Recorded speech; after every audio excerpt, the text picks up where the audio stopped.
एक मोठं घोर सत्य लक्षात ठेवा, आजपर्यंत महाराष्ट्रातल्या कानाकोपऱ्यात सांगण्यात की रायगड हिरोजी इंदुलकरांनी बांधला. हा शब्द नाही आज जाताना इथे सोडून जावा. तुम्ही पायरी नीट पाहिली सगळ्यांनी? मराठी वाचता येतं सगळ्यांना? त्याच्यावरती काय शब्द लिहिलाय वाचला? सेवेचे ठाई तत्पर हिरोजी इंदळकर लिहिलेलं आहे. काय लिहिलेलं आहे? तिथं ळ लिहिलंय. वाचला सगळ्यांनी स्पष्ट? बघा जाऊन आता पण परत. इंदुलकर हे महाराष्ट्रातलं वेगळं कुळ आहे. इंदुलकर, इंदळकर आणि इंदोरीकर ही सगळी वेगवेगळी कुळं आहेत महाराष्ट्रात. वेगवेगळ्या जाती, वेगवेगळ्या कास्ट मधल्या उपजाती आहेत. जावळी जिंकली तेव्हा हा रायरीचा किल्ला पुन्हा हिरोजी इंदळकरांकडे बांधायला दिला.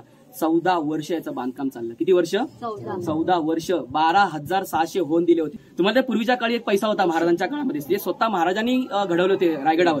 पहिला होता होन. होन होता सोन्याचा, त्याला सुवर्ण होन बोलायचे. त्याचं वजन होतं 1.2 ग्रॅम किंवा 2.4 ग्रॅम. दुसरं होतं शिवराई तांब्याची, आणि तिसरा पैसा होता ढोबळी पैसा. त्यातला शिवराई आहे ना, शिवराई एका शिवराईवर एक बैलगाडी धान्य मिळायचं पूर्ण. आणि 100 होन जर एखाद्याला दिला तर तो माणूस फितूर व्हायचा, कारण त्याची किंमत तेवढी होती करोडोमध्ये.